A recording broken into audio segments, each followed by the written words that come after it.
Cinema Worms. Discussing everything from Grima Wormtongue to the Shy Halib. Cinema Worms. Discussing everything from Grima Wormtongue to the Shy Halib. I'm Zabib. And I'm Linz. And this is Cinema Worms Podcast.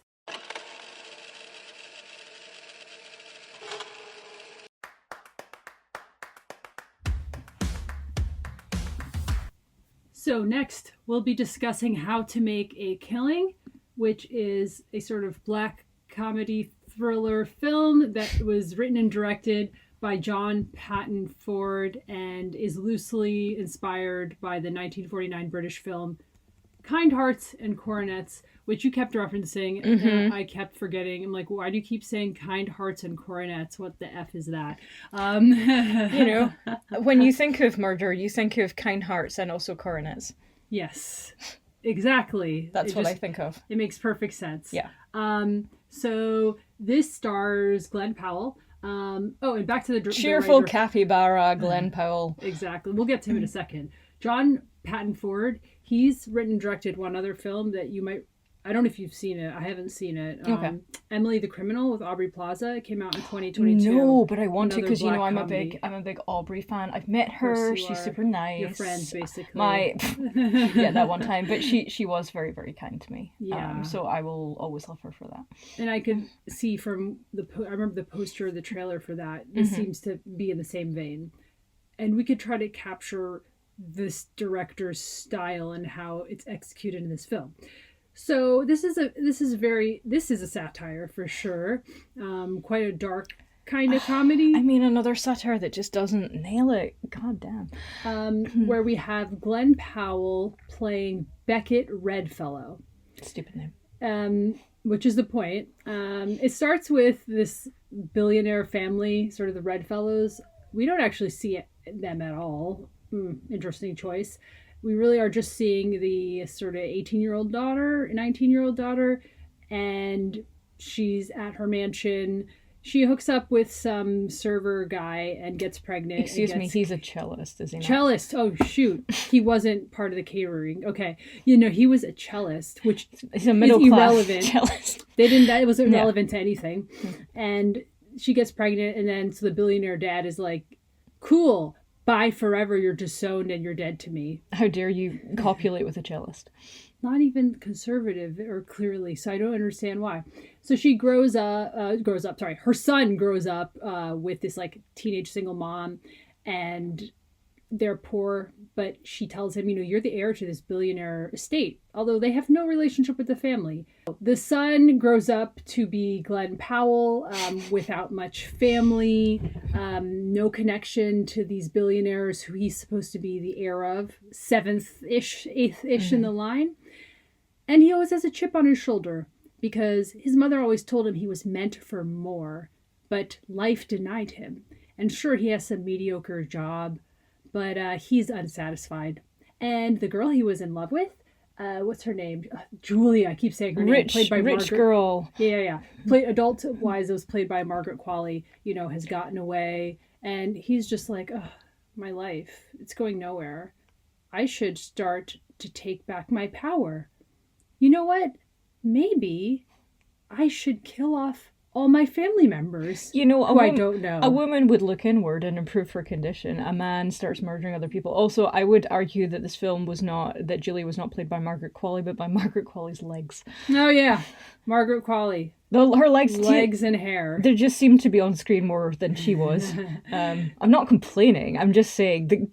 She was fab. She's very, she's just, I'm like, what do you look like? You're just legs. You're just incredibly long legs. You're just a giraffe person. She's serving model, yeah. Yes. So we follow this Beckett as he ingratiates himself. He's both ingratiating himself with the family as he's killing them off. So his lot in life diabolical. His lot in life is getting better from the very first murder because he's then connected to the family, gets a new job, nepotism, it has like this love interest. Things are getting better and better for him. while he continues to murder off family members to get closer to this fortune, and as things look more and more suspicious.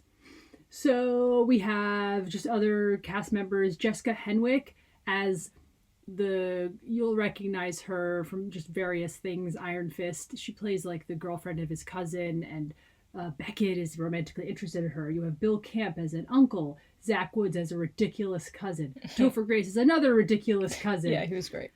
Ed Harris as the very intimidating grandfather who's just in the background. Who, by the way, has the stupidest name of the whole thing. Whitelaw Redfellow. Whitelaw Redfellow. I would argue that you're not allowed to have more than one color in your name. I could argue that there should have been more ridiculous names then. The rest of their names are a little more normal compared to Whitelaw.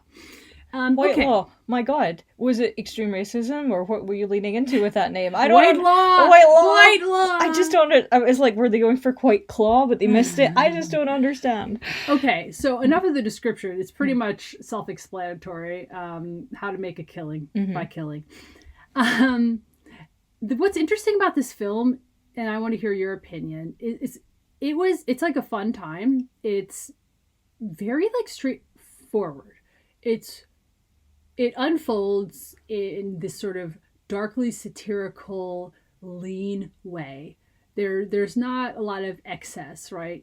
You have a simple premise for the setup of this character, and then he's just going down this path that will lead to doom. But it's sort of satisfying and a bit funny and absurd along the way.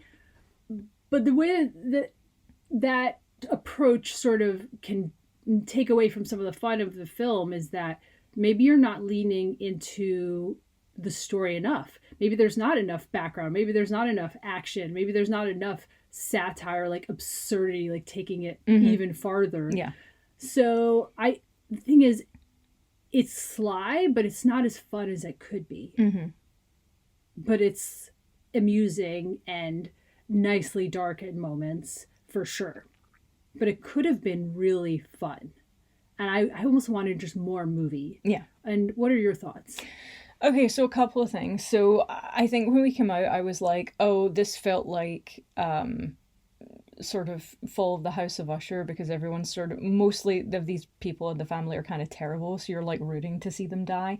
But again, it's always kind of difficult, and I know having kind of had some work pitched where in Hollywood where the protagonist is not necessarily a good person, like they like a good guy.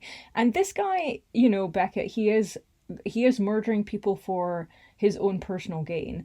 So you kind of understand, like, okay, well, you cast, Glenn Powell, who's like your actor of the moment. He's your heartthrob. He's your new Tom Cruise. Yeah. We were supposed to sort of like him and feel sorry for him and see his justifications for, well, they weren't even good people anyway. And of the good people, like the cousins who are, or whatever, like the ones who are kind of not as bad, there's like sort of delays and things there. So he's really just picking off like the worst. But that being said, the thing that I find most interesting about this film is the framing device, because when you first meet him, he is in prison for the things that he's done, and he's telling his story to like a pastor that's come over. Is that the right word for, I don't know what you guys got. Priest man. A priest, like, okay, so I'm not... I don't know, maybe he's a pastor. Yeah. I feel like he's a priest, yeah. He's a man of God. He's a man of the cloth. He's come to give last rites to the about to be executed Beckett.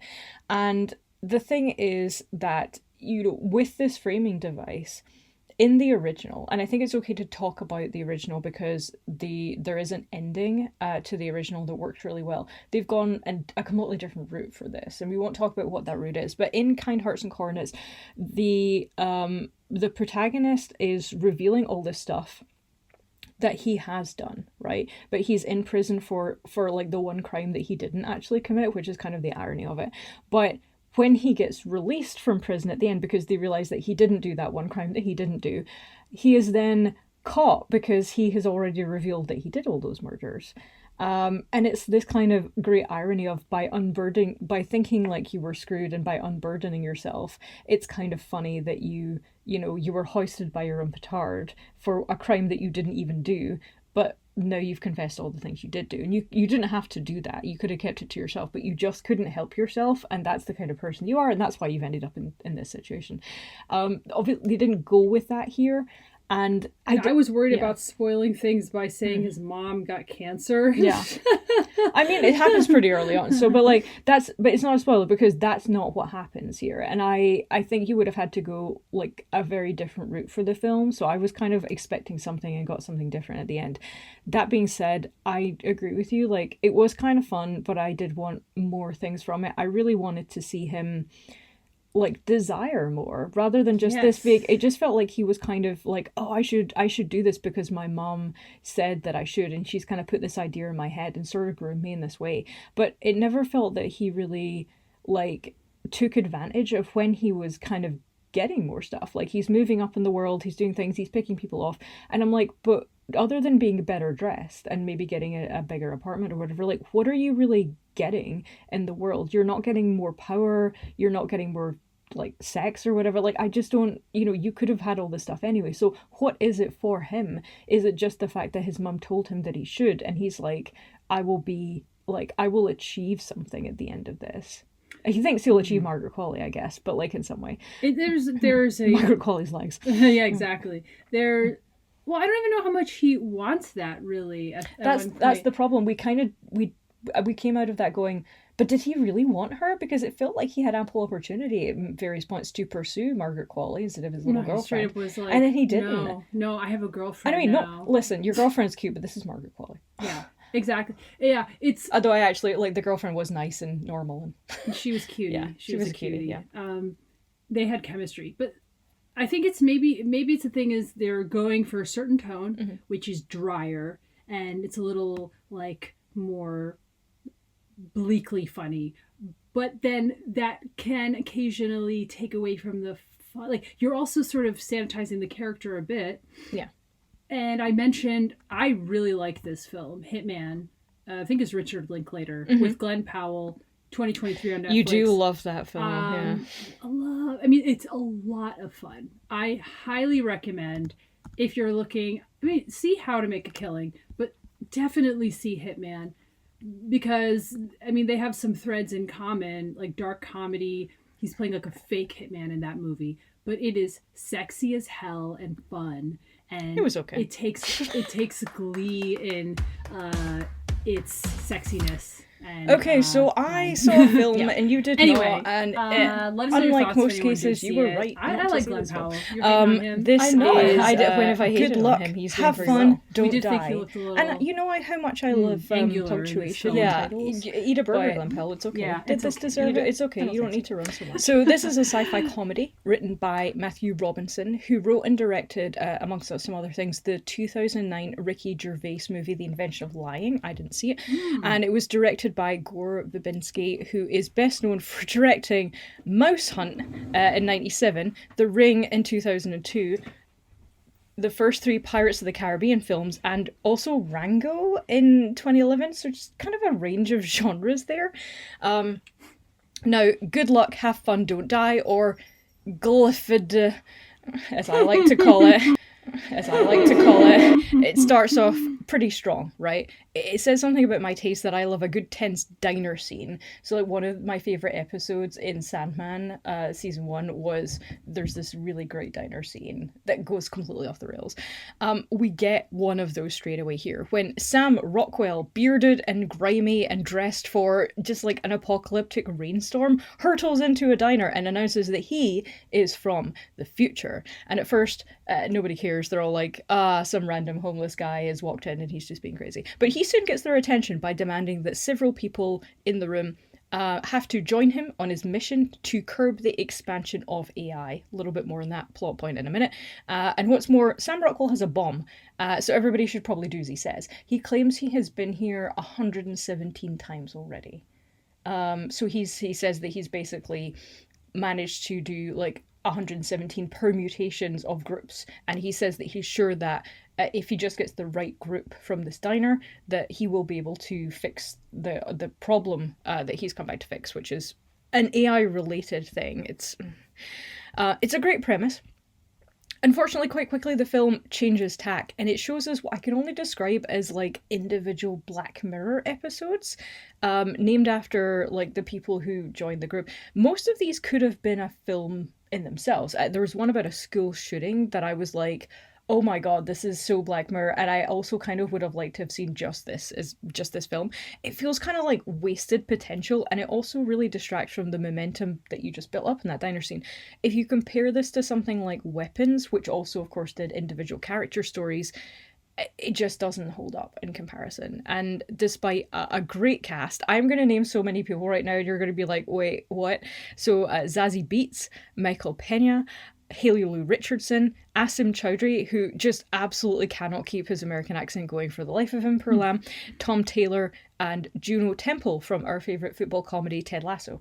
And Taylor and Temple, being English, can at least do an American accent well enough that it doesn't distract from what's going on. Good luck, have fun, don't die wants to be lots of things. It wants to be funny. It wants to be self-effacing. It wants to be action-packed. But it never really manages to achieve those traits to any full extent, and towards the end it begins to sag quite horribly under the weight of absurdity. This is a spoiler-free review, but suffice it to say that even if I tried to explain certain things to the audience, it would sound so ridiculous that they wouldn't believe me anyway. I did tell you last night when I came home, you said you weren't going to see this film, and I was like, here's the thing that happened.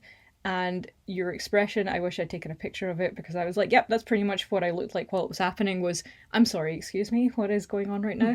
And it also suffers from some really heavy-handed dialogue, which, as you know, is my personal pet peeve. In case you haven't figured out any of the extremely obvious things that are being flagged to you, or if you've stopped mid-film to have like a casual toilet break and Men in Black memory erasure flash, it's like, remember, and you're like, I know, I was just here.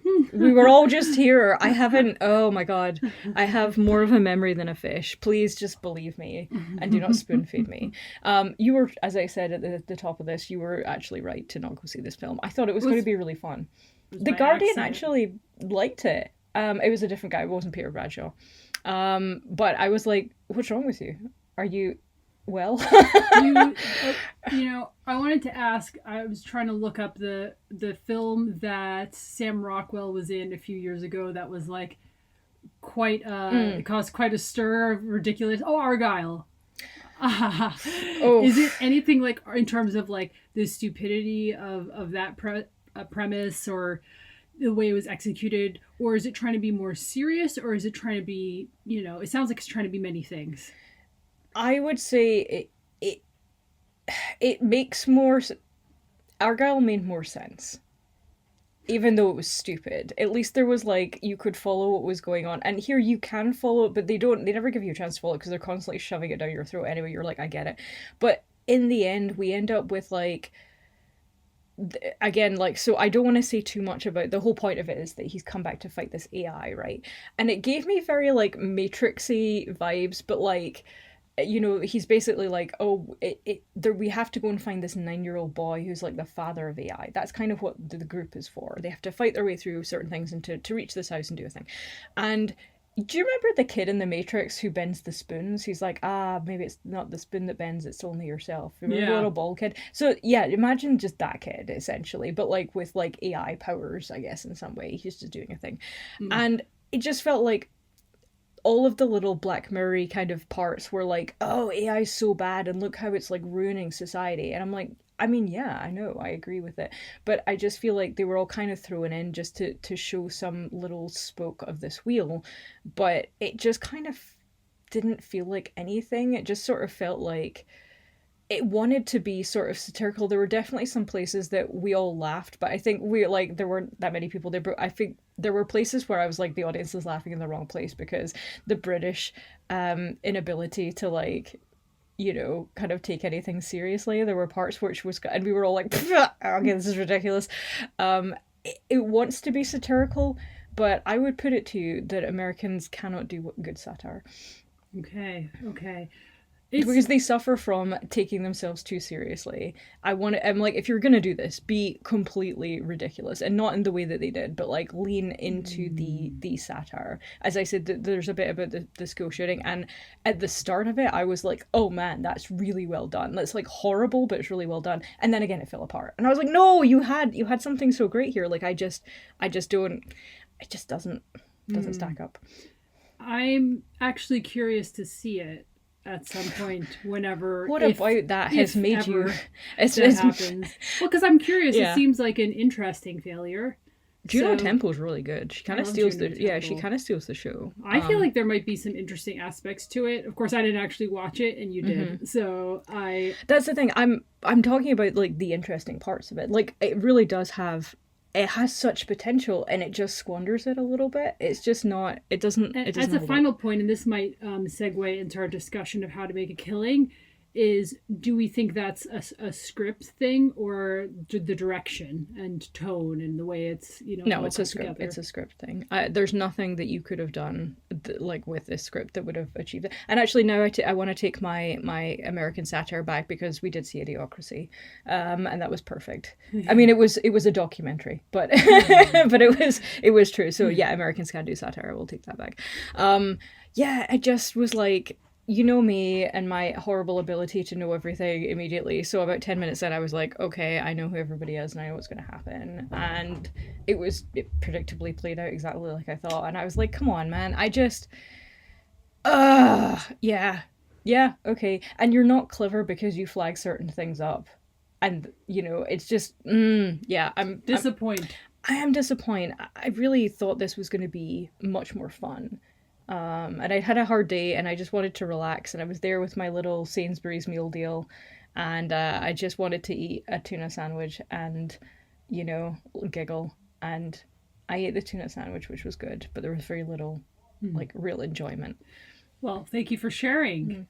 Let us know what you think.